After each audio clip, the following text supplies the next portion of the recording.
Good morning, everyone. Welcome to the Washington Post Intelligence Weekly Virtual Briefing.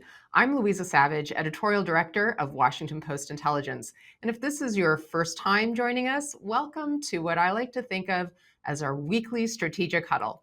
This is where we step back from the noise of the headlines and focus on the signals that actually matter for leaders like you, whether you're running a business, shaping policy, or navigating global markets. Washington Post Intelligence is a new venture.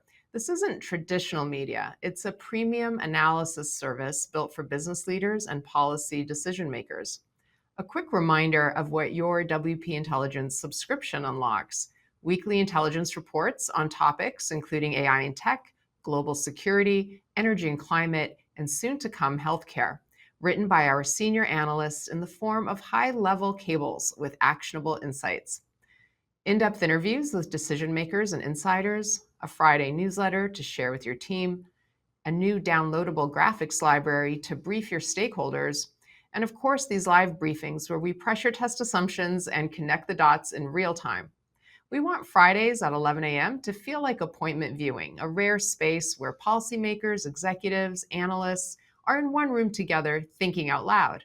And today we're continuing our ongoing discussions about artificial intelligence. We'll be taking a closer look at the impact of AI on the economy, both on the immediate GDP and financial markets, and the longer-term impact on labor productivity, which drives real economic growth and gains in the standard of living that can outpace inflation. So we have a truly stellar group of specialists to discuss this with us today. Jason Dean is our lead AI and tech analyst, based out of San Francisco, but today he's joining us here in Washington, D.C. Welcome, Jason.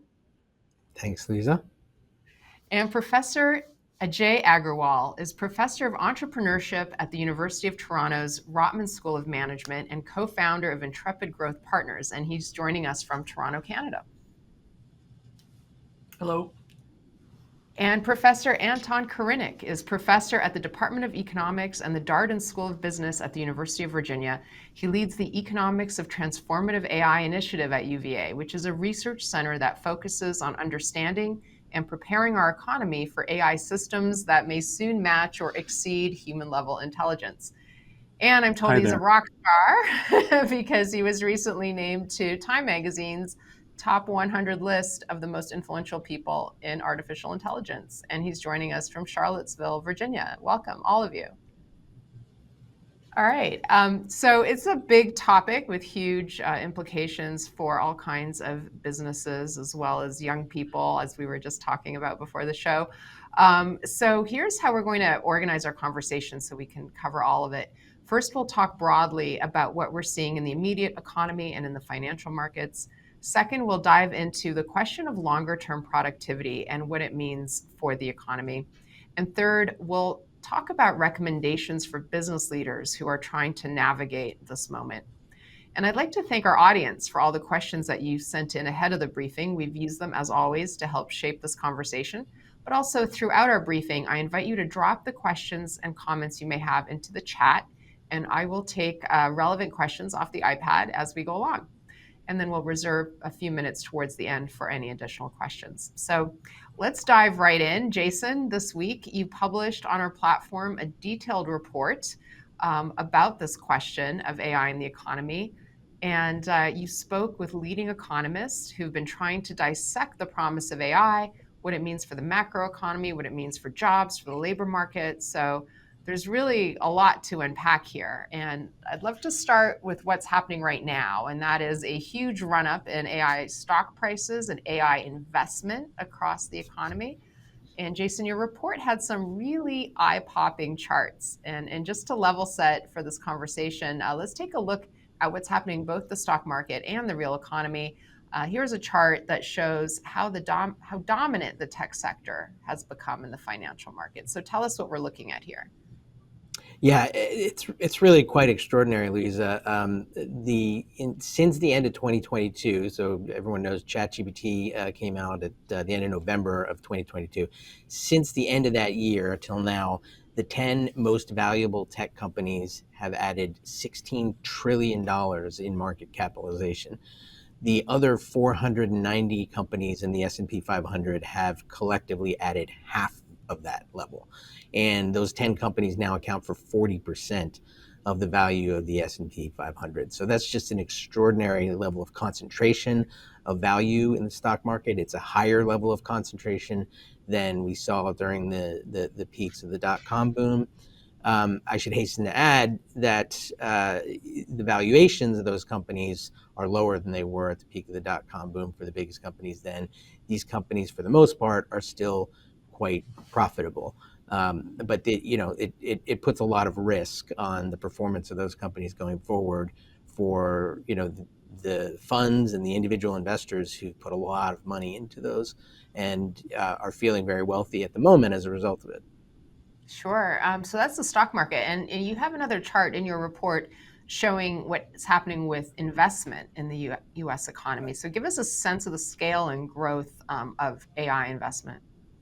It's taken off at again just an extraordinary level of acceleration. So the just 6 of the companies, the 5 shown here plus one called CoreWeave, are expected to spend $400 billion just about on capital expenditures this year. So that's investing in plants and equipment. $400 billion for just 6 companies. And to give you a sense of how rapid the change has been, CoreWeave, which is now a major player in AI data centers, just a few years ago had $15 million in revenue. They're expected to invest about more than $20 billion this year in CapEx. So the acceleration level has been great, and a lot of economists think that this has become this year one of the main drivers of GDP growth, bigger even than consumer spending. One economist estimated it was over 90% of GDP growth in the first half of this year. So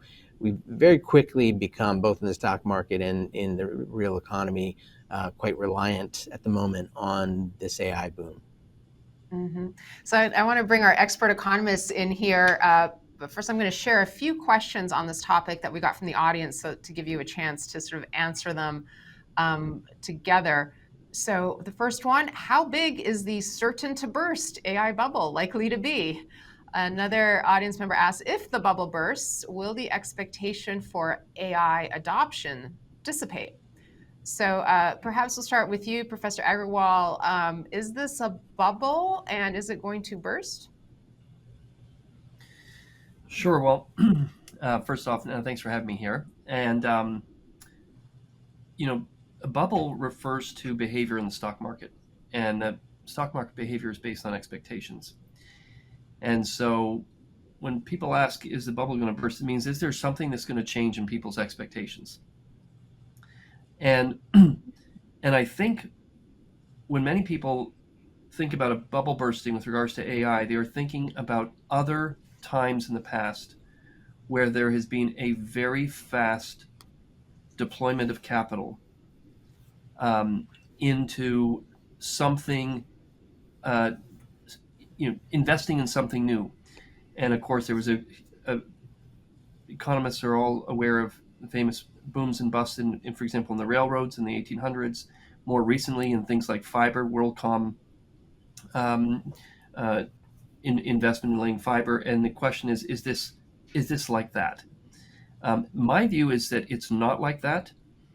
And the reason for that is that those very fast surges of investment, whether it was railroads or fiber, required a lot of co-investment in other things before they became valuable.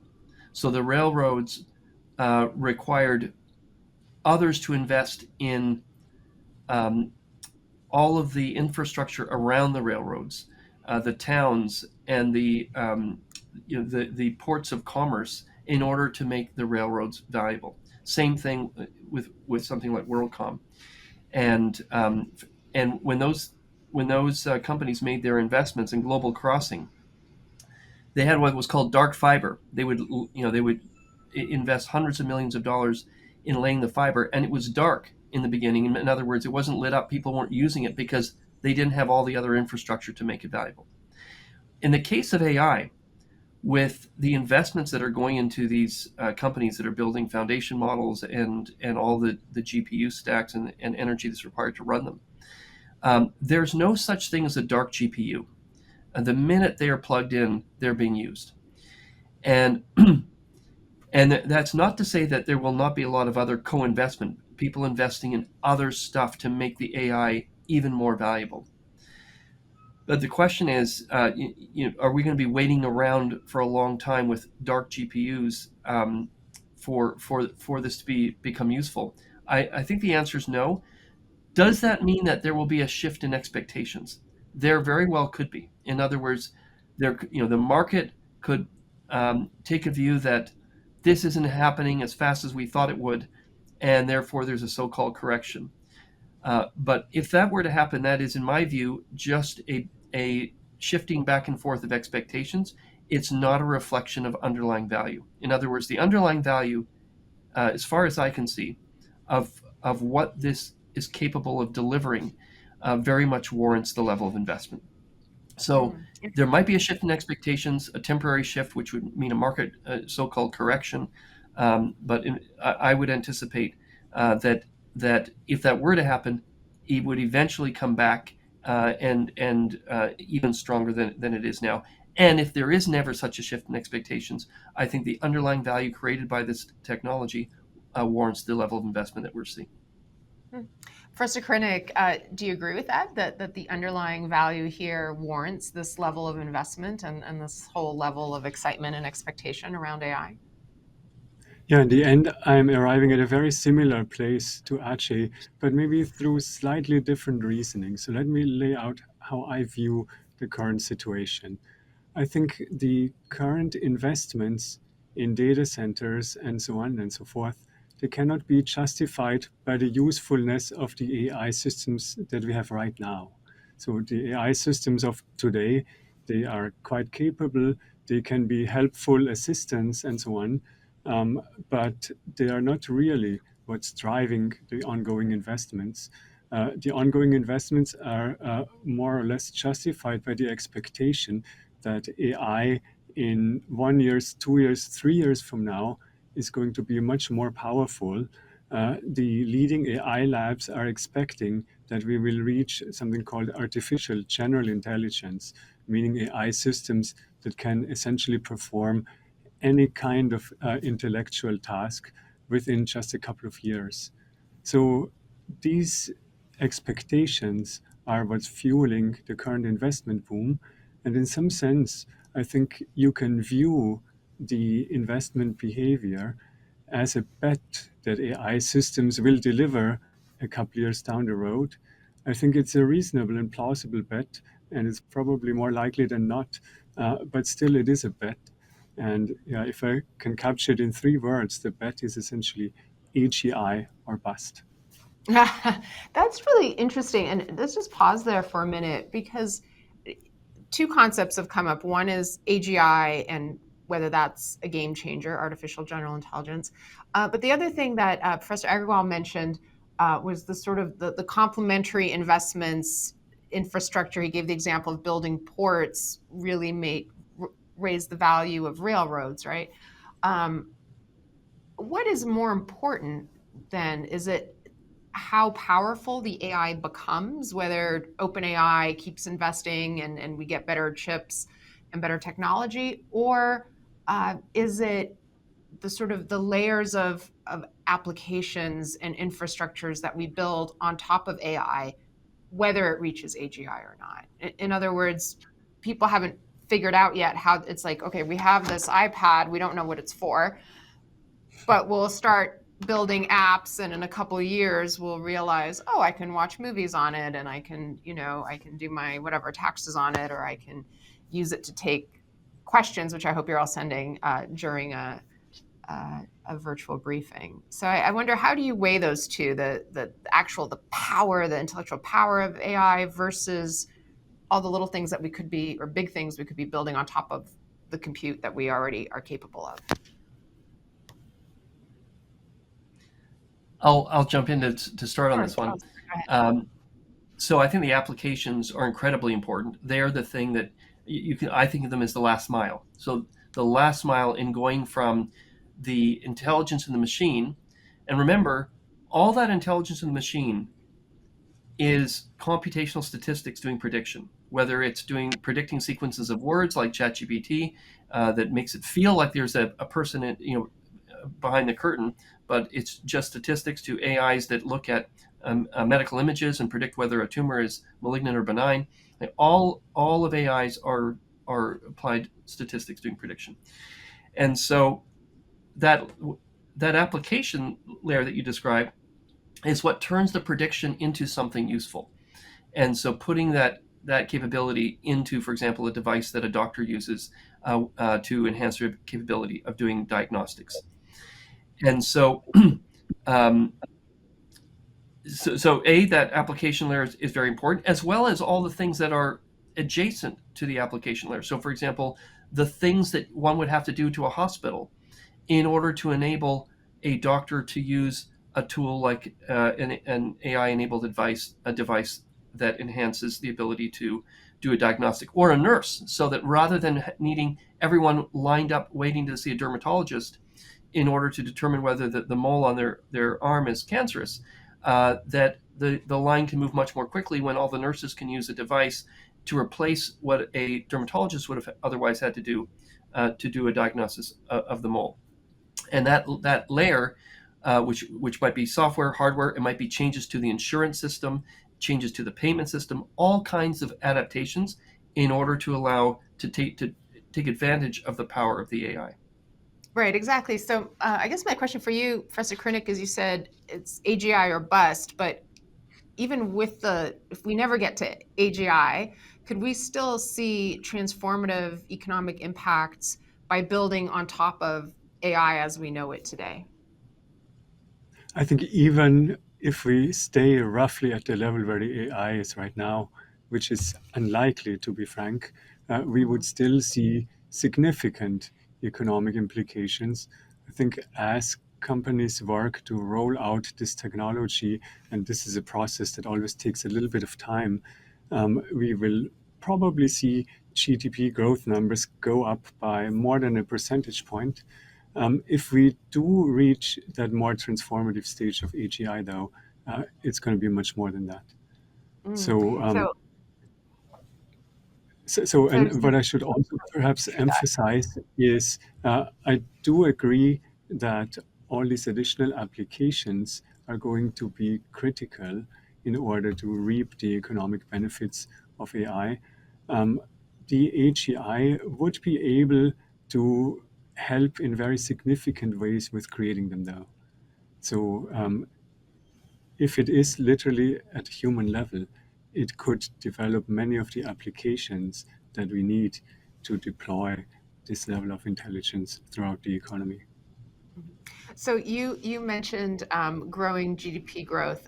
Jason, you talked to a number of economists. Give us a sense of sort of what is the range of predictions and assessments that you heard in terms of the impact this technology would have on economic growth? Yeah, I mean, it's quite remarkable. I mean, it's certainly not the first time I think that the economists have disagreed with each other, as our two guests talked about. But you have the Nobel Prize-winning economist from MIT, Daron Acemoglu, who's estimated contribution to productivity growth of below 1/10 of 1 percentage point over the next decade every year. That's very little. You have others who think it could double the rate of productivity growth in the U.S. by the end of this decade, and that's just those are sort of within the relative mainstream of the economics profession. If you talk to people in the tech world, their estimates for the impact are far greater. So there's a really broad range of possibilities. Mm-hmm. And we're going to dig into productivity in a second more deeply, but before we do, I just wanted to talk about some potential constraints on that growth, right? So one of them is cost, and you had, Jason, in your report, a chart that showed just how the training compute costs keep rising for these AI models, which is pretty interesting. Do you want to talk about that for a second, and then we can talk about a few other constraints?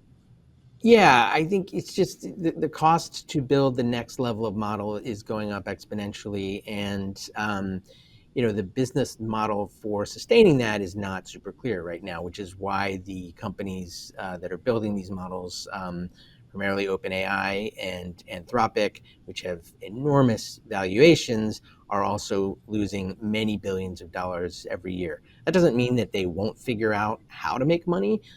They both say they will figure out how to make money, and they're fairly early in the process of figuring out how to monetize. OpenAI is just really getting into putting commerce function into its chatbots, for example. But those costs are enormous, and we really haven't seen cost equations at this level, certainly in the startup world, ever. I mean, we used to think that wow, Uber is losing a lot of money. This makes that look like almost a rounding error. Yeah. So another constraint that we've talked about a lot in the past has been energy and also water. To build these AI data centers requires a lot of energy to power them, and they need water to cool the machinery in a country that has a lot of water constraints in parts of the country. I wonder, Professor Korinek, how do you view the energy piece here? Do you think these tech companies are just going to build all their own nuclear reactors and power themselves, or is this a genuine constraint that could impact how quickly this technology is able to grow? So it is a genuine factor, and it is something that the tech companies are working very hard on basically relieving that constraint. I would say that sometimes it's perhaps a little bit exaggerated how much energy the current systems are using. But I think what is true is that it's rising rapidly, and that the continued build out of data centers is going to be a significant kind of drain on our energy resources. But still, by and large, the availability of computing chips is what's the binding constraint. That's interesting. And obviously, this has been a big issue between the US and China. Who gets what chips, who gets access to what materials to make the chips. So let's move on to talk about the core factor, I think, in thinking about the long-term economic impacts of AI is what does it do to productivity? We know that productivity surged over the decade after the computer revolution across the 1990s. Hasn't done that well over the last 15 years. Professor Agrawal, how do you assess the potential impact of AI on the productivity of companies that use it?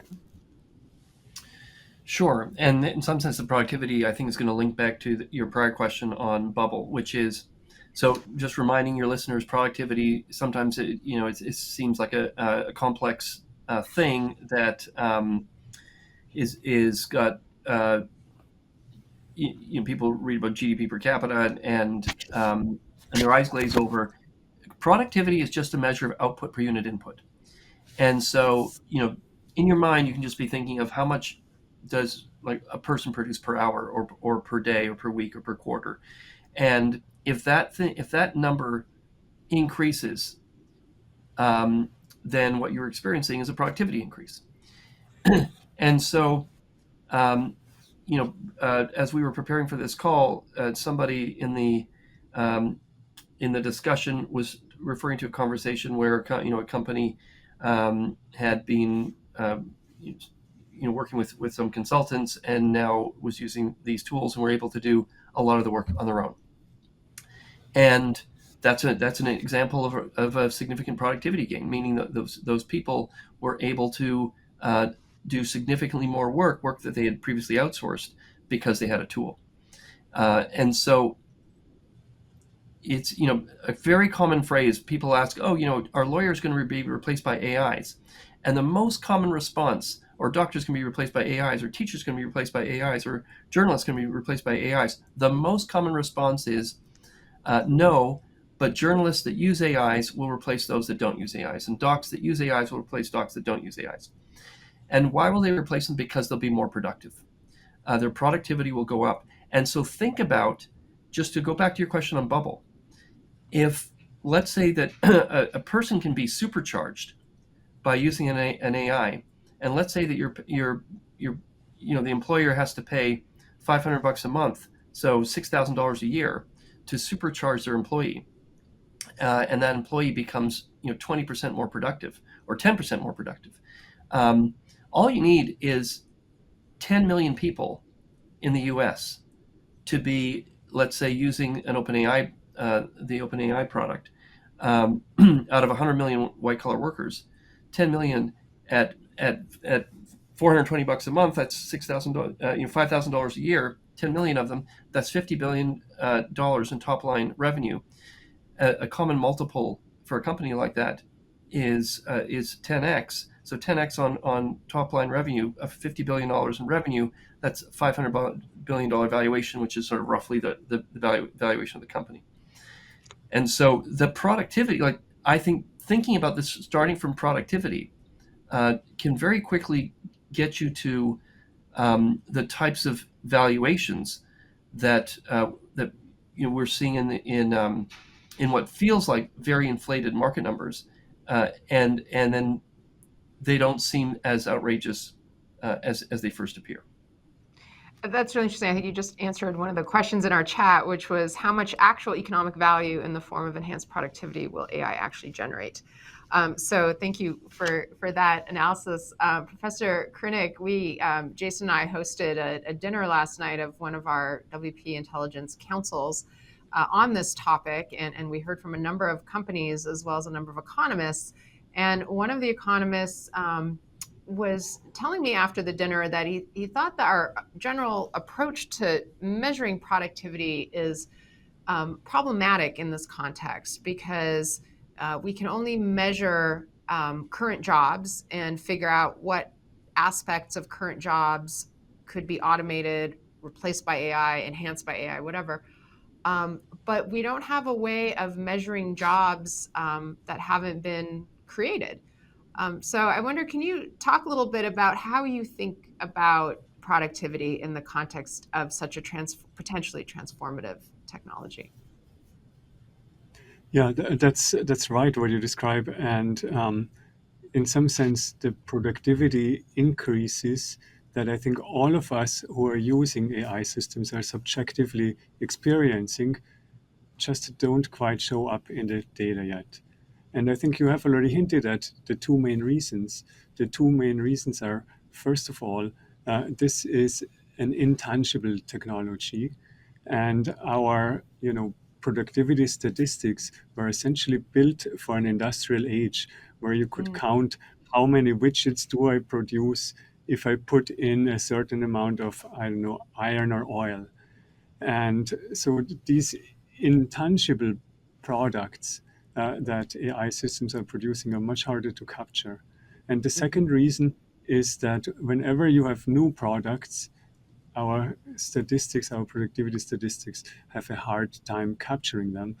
And oftentimes, they produce a much more value than what is actually reflected in market valuations. So to make this tangible, many of us are paying $20 a month for their AI subscription these days, but are getting much more value of that out of it.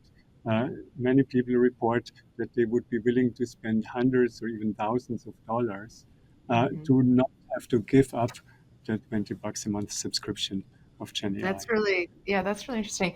So here's an audience question that was pre-submitted from a skeptic.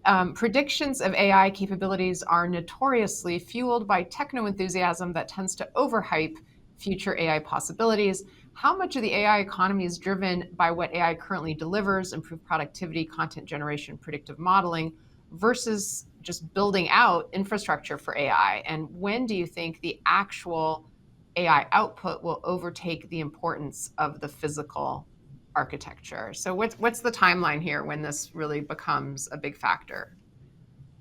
Would you like to tackle that, Professor Korinek, maybe? Yeah, I'm happy to. So you often hear this phrase that, oh, this is all industry hype. But I'll say that my personal lived experience is that these AI tools, as they are today, already make me a lot more productive in my work. They make me be able to produce, I don't know, maybe twice as much than what I could produce before generative AI came around. And there are a lot of microeconomic studies that document this phenomenon across sectors, whether that is in law or medicine or writing, consulting. So I think the productivity gains at the individual level are real, but it is taking time for them to seep through the economy and be reflected in overall productivity growth numbers at the macroeconomy. And do you have a timeline when you think we'll see those impacts? I personally think that we are already seeing a little bit of it now. We would probably have lower productivity numbers without AI right now, but at this point, it's still like in the tens of percentage points. Next year, 2026, I would expect that the productivity numbers are more broadly visible, and that we're going to have more kind of common agreement that we can see AI in the data. That'll be interesting. So every time we tackle this topic in a briefing, we get a lot of questions about what it means for young people, what it means for college students. So since we have two professors here from universities, I'll just share a few of these questions. How should college students position themselves now for this uncertain future? What AI skills and knowledge do college graduates need to be competitive in? How should colleges be preparing students for the AI world we'll live in? And in what way do you see AI shaping K-12 education? So if you could each just, Professor Agrawal, maybe you could start, just what can you say to young people and perhaps their parents about how they should be thinking right now? Sure. And just a quick comment on the last question, which is my sense is very significant change next year. So you asked about timelines. There's all these, many companies that I interact with that are running all kinds of pilots right now. This 2025 has been the year of pilots, and 2026 is when they start rolling them into production.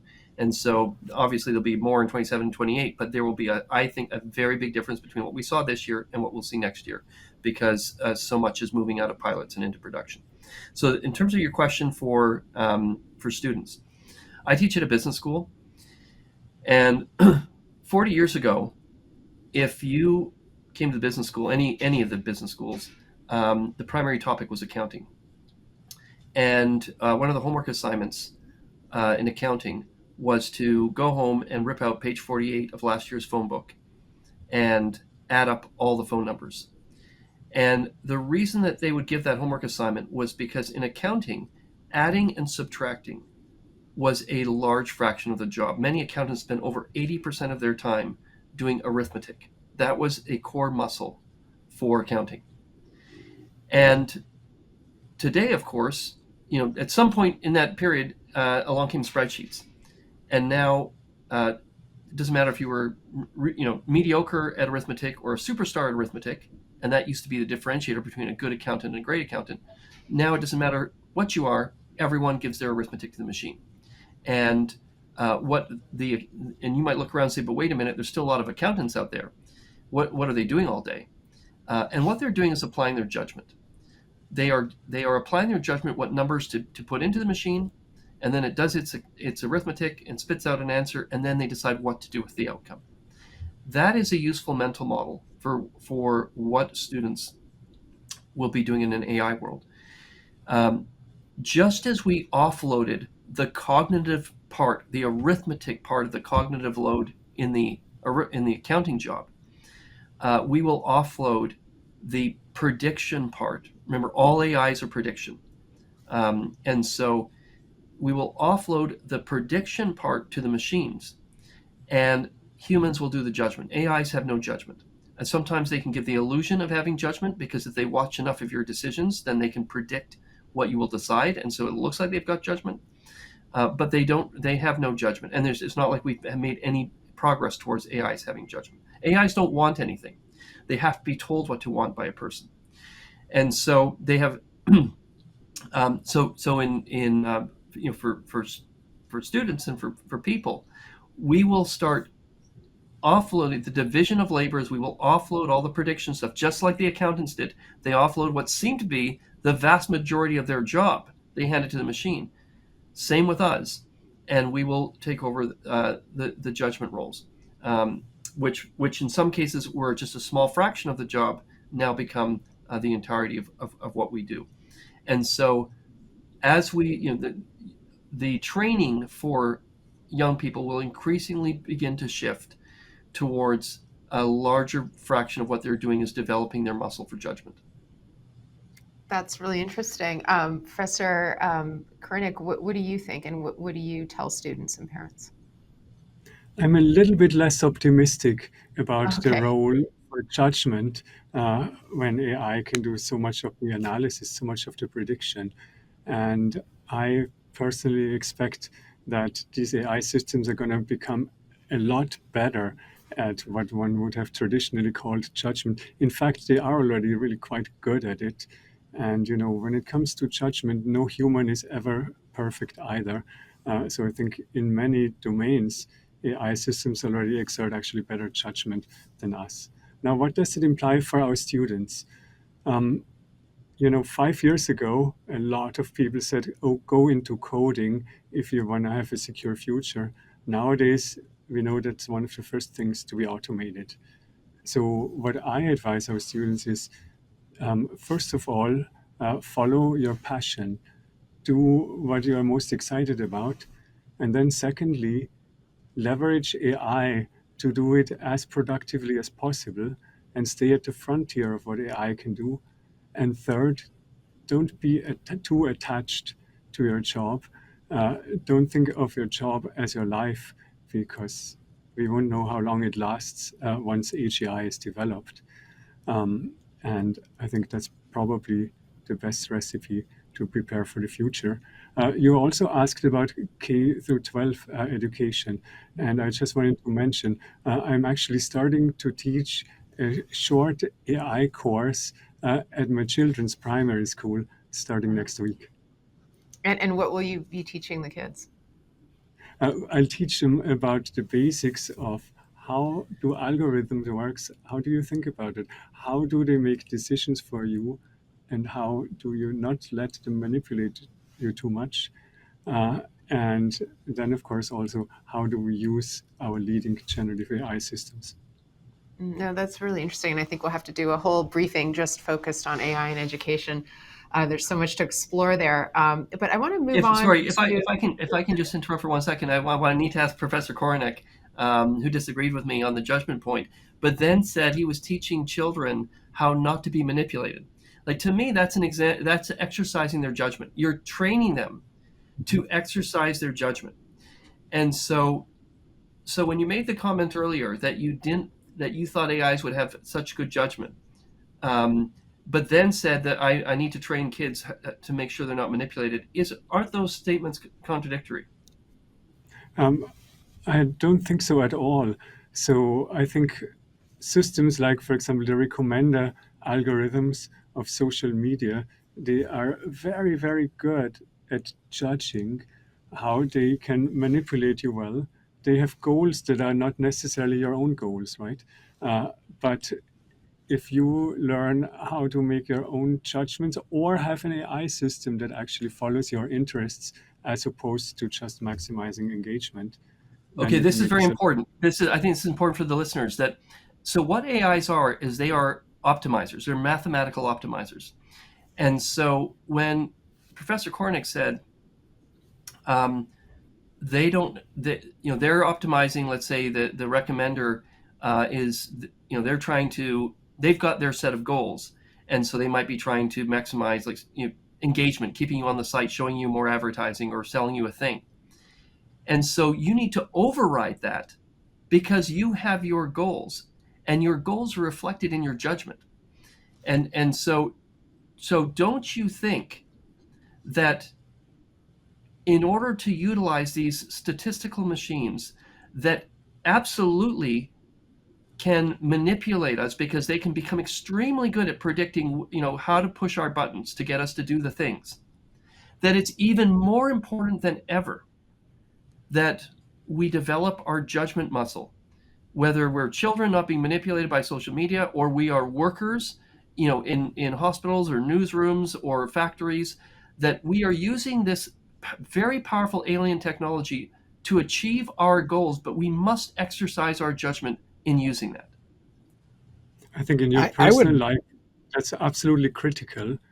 But if you are running a corporation, the goals are much clearer than for any individual. You want to, for example, let's say, deliver the best consulting services and earn money with it, or you want to make patients healthier. And if the AI is given that kind of goal, it can pursue it in powerful ways and more powerful ways, and also exert judgments about how can I best further that goal. But I I hear you're sort of aligned in that, Professor Agrawal, you're saying, you need the judgment to choose the right goal. And Professor Korinek, you're saying the AI will be really good at finding the right means to get you there. But I want to move on to recommendations for leaders, particularly business leaders. And I know, Jason, in your report, based on all your various conversations, you zeroed in on a couple recommendations, and I wonder if you could share those, and then we'll bring in our economists to add to that. Yeah, well, I mean, just keying on what we were just talking about, I would add one that it wasn't in the report, but I think, connecting the perspectives of our two guests, I would argue that one of the failures of the tech industry heretofore has been that it has turned over too much of its judgment to algorithms. And so I think you see it's been successful in business terms often, but not necessarily in societal terms. So when we're talking about how we need to look at this in the very macro sense, I think it's important to factor both of those in. In other words, we look at the problems that have arisen from social media use, particularly for young people. I think a lot of that comes from a lack of judgment overriding, human judgment overriding at the company level, overriding what the algorithms are capable of in terms of manipulation and predicting what we want, as Professor Agrawal was saying. I think looking ahead, the first recommendation is to distinguish between, as we've been talking about, between the near-term asset bubble, if you will, and the underlying value of the technology. So as Professor Agrawal said earlier, if we may get a correction, it's hard to predict what will happen to stock market valuations or even investment cycles in the near term, given the constraints. But that, for business leaders, is a separate question than what is the value of the underlying technology. And you can see a world where there's a correction or a bubble bursting, as there was with .com, but there's still underlying value that contributes to the economy in a very meaningful way, as the fiber optic cables that were laid during the .com boom did post bubble bursting, that really laid the groundwork for the growth in the internet economy for decades to come. The second is that I think that this is something, and again, this has come across in our discussion, that business leaders, if they're not already, really need to make sure that they are experiencing themselves. This is a technological change we're talking about, but it's not one that can be outsourced to the CTO. It's something that you have to experience in order to understand how the technology is most useful for your business or your organization, in order to really be the leader of the type of changes and the reorganizations and the changes in workflows and processes that will enable this to turn into a productivity enhancer. And I would just add one more to that, which is somewhat paradoxical perhaps, but you also have to enable experimentation from the bottom up, because not only are you going to get probably some of the best recommendations about how to implement AI from the people at the ground level in your company who are using it, you're also going to make them feel part of the change process and have some agency in it, which is important because everybody is anxious about how this is going to affect jobs. And I think that will also help with the ongoing training process of the workforce, so that they are better able to function in this new AI enhanced world. Yeah, it's interesting. We've heard from some CEOs that they're now realizing that perhaps the way they've been talking about AI hasn't been the most constructive, because now people in their companies associate it with job cuts and efficiencies rather than than perhaps opportunities. I'm wondering, Professor Korinek, what would your advice be to CEOs right now who are, every CEO feels like they have to have an AI plan, but how would you advise them to be smart about it? Yeah, I think the point that Jason made before, that no matter what the financial market does, no matter if it continues to go up or turns down, there is underlying value in this technology. The value, as Professor Agrawal pointed out before, is at this point still in a pilot phase. But doing these pilots is really critical because you need to do them before you roll out the technology at large. And what I hear from lots of businesses is that they are now experimenting with AI agents, as it is called. In the first half of the year, a lot of those experiments didn't end very successfully. Now they're starting to be more successful, in large part because the underlying AI models are getting better, but also because companies are starting to learn how to best deploy these systems. And I think in 2026, we're going to see a whole lot of deployment of that. So corporate leaders probably do not want to be left behind in that. One point we made earlier, which is sometimes these systems can be very powerful in manipulating people, in acting against human interests. I think that underlines that deploying these tools in an ethical way is also a crucial consideration nowadays. Mm-hmm. And that's certainly something we've talked about in the past is the importance. We had a show with a lawyer here. We were talking about different regulatory regimes that are being very quickly rolled out and implemented in different states. And one of the key takeaways was, every company needs to understand where AI is being used in its operations.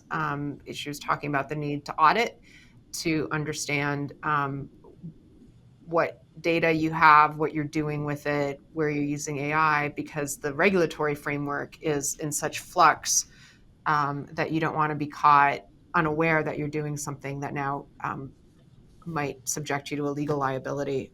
So that was another sort of interesting takeaway, that the regulatory piece of this is also just as uncertain as where the technology is headed.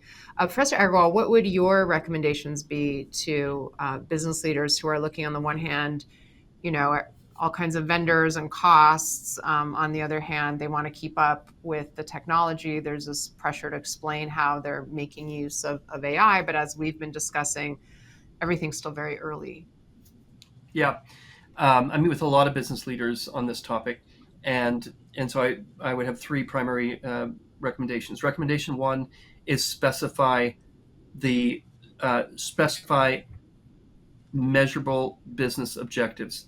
So, for example, I met with a CEO and the senior leadership team of a large airline, and they were having an AI strategy session, and they opened by saying that their goal was to be the best AI airline in the world. And I said to them, I don't know what that sentence means. In other words, if you told me you wanted to be the airline with the most on-time arrivals, I understand that. If you want to be the airline with the least lost luggage, I understand that. If you want to be the airline with the highest yield in cargo, I understand that. So in other words, it must be, the whole AI strategy must be led by a business, one or more business objectives. That's point one. Point two is just urgency. That we've had this period of everyone playing around with ChatGPT or Copilot or some of the stuff and running hackathons and all the stuff. Now it's got to move to production, so commercial grade production, so that it will start showing up in the productivity statistics. And for the company, what matters is it starts showing up in their P&L, their profit and losses. And so the target that I find, sort of rule of thumb, works is look for one or two or three applications that will give you a 20% productivity lift. So minimum 20% productivity lift that's got a less than 2-year payback period. So in other words, it's not a massive investment that takes forever for a return. So 2-year payback period, 20% productivity lift that you can deploy within a year. So that just gives a sense of urgency. And the way the CEOs typically do it is they ask each of their direct reports to come to them with a proposal of, in their area, how could they deploy AI to deliver a 20% productivity lift? So if they've got a revenue line, let's say they're running some part of like a business unit and they've got a revenue line, there's two ways to get a productivity lift. One is on the numerator, so they can do it, let's say, an increase of 20% revenues without increasing their costs. Or if they're in a cost center part of the business, that they have either take out 20% of their costs without reducing their whatever service they're delivering, or they give a 20% increase in performance in some non-revenue item. Like, for example, I was meeting with an HR leader of they had about 150,000 employees, and their key metric was something called time to fill. So average number of days it takes to fill a role. And so they set their target that they were going to reduce that time to fill by 20% without increasing the operational costs of their HR team. So that's thing number 2, is just the metrics. And then thing number 3 is develop a long-term strategy. So what I've described here, point 1 and 2 are short-term. They are things that require very little change management. But the point 3 is, what does this industry look like a decade from now when we have the type of intelligence that Anton is talking about? Our Professor Korinek described early on that this intelligence is significantly greater than what we have today. So we need to start planning and strategizing the company for, if we have these intelligences that are effectively like Nobel laureates, and you can have as many Nobel laureates you want for $500 a month, what would you even do with them? And so that's a longer term strategy group, and that's separate from the group that's delivering a 24-month returns. That's very lucid and very helpful. I hope a lot of our listeners took notes on that, and we'll include that in our takeaways. At this point in all of our briefings, we like to take a minute to talk about what's ahead and looking ahead, and what you're all working on, what you're thinking about, and what our viewers should have on their radar. So I'm going to start with Jason. What are you working on next for our subscribers? I'm going to be looking at AI and robotics. I think it's I've been interested in that for a long time, and it's been an interesting part of the conversation with economists. The amount of contribution to the economy that comes purely from cognitive work is quite limited. If we can take AI and really, the AI we have now, and really enable big leaps in robotics in the physical world, the potential for the technology to be a much bigger contribution to change grows enormously. So I think that's a fascinating area. Professor Korinek, how about you? I think robotics is indeed a very important area to keep more focus on. In some ways, everybody's talking about AI these days, but what's going to ultimately be the most impactful is the combination of intelligence and robotics. What I'm focusing on most is, so as Professor Agrawal said, we need to have a long-term strategy. I'm working in a sector which is all about cognitive work, right? Economic research, any kind of research. And I think it's plausible that within the next 24, 36 months, we may already have those Nobel laureate level AI models on the stage.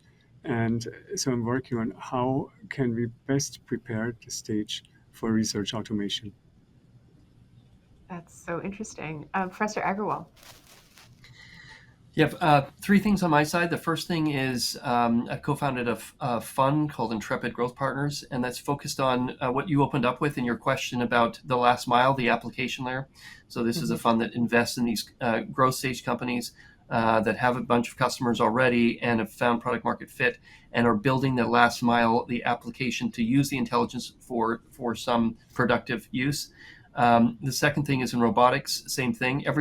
Right now everyone's talking about AI, they're really thinking about ChatGPT and Copilot and things that are operating in the digital world.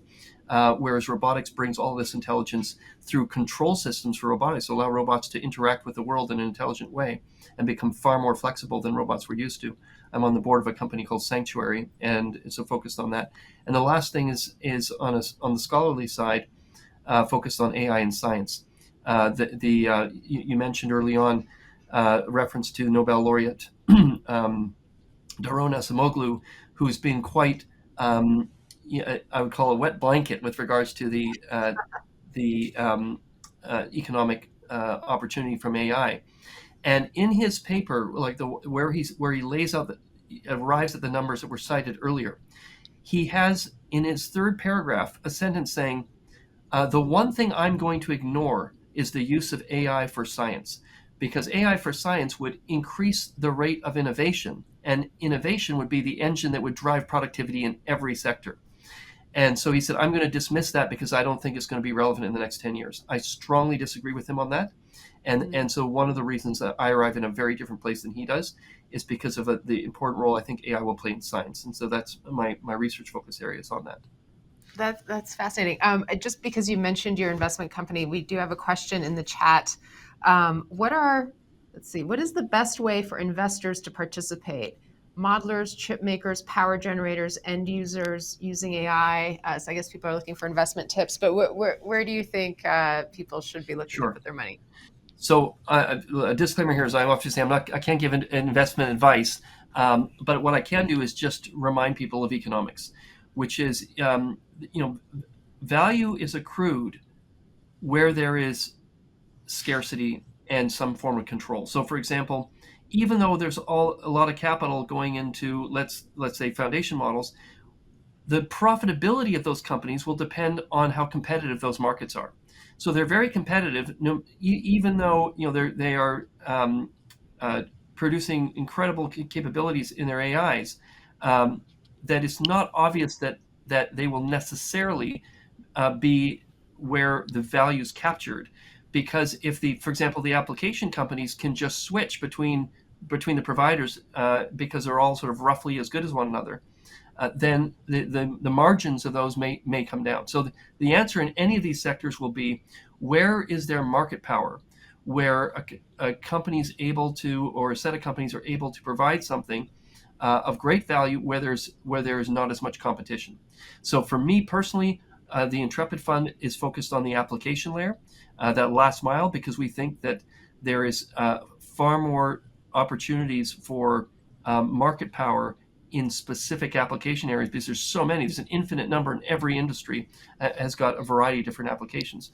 But that general principle of looking for where there is some element of scarcity and market power, I would remind people that is sort of a general investment directive. Mm-hmm. Professor Korinek, tiny quick word from you. Any advice on where you think the opportunity lies? Yeah, I guess generally a good investment advice is don't listen to economists. But being a bit more serious, and again, this is not investment advice, this is just the way how I think about this sector, is obviously right now foundation model companies are not making any big profits, because all the profits essentially are extracted at the chip layer. And I don't necessarily see this changing in the near term. There is one theory that I think some of the investors in AI labs believe in, which is that there may be an AI takeoff, whereby one company that has the best AI model creates models that can recursively self-improve and thereby leave the entire competition behind them. And if they succeed at that, then they would essentially have that kind of moat that Professor Agrawal is talking about, and I would not rule it out. All right. Well, on that note, thank you both, Professors Korinek and Agrawal, for joining us, and thank you, Jason. Obviously, this is an issue that we will continue to cover very closely at WP Intelligence, and I'd like to remind the audience that you can request a WP Intelligence platform demo by clicking on the link on your screen, and please to block your calendars. Fridays at 11 Eastern is our regular briefing slot. Next week, I'll be joined by our lead energy and climate analyst, Catherine Clay, and we'll be talking about the implications for the energy sector of the move recently by the Environmental Protection Agency to announce that it's going to be stopping its 14-year-old program of collecting greenhouse gas emissions data at 8,000 industrial sites across the country. This has been the gold standard for GHG emissions data in the US, and it has major implications, it turns out, for US LNG exports, for the carbon management industry, and for financial markets. So we'll be digging into that next Friday. In the meantime, we'll send you a link to a recording of this briefing. And please take a quick moment to fill out the very short post-briefing survey that we send you. Your input really shapes what comes next, and we appreciate the time that you take to give us feedback. So have a wonderful weekend, and we'll see you next Friday. Thank you all.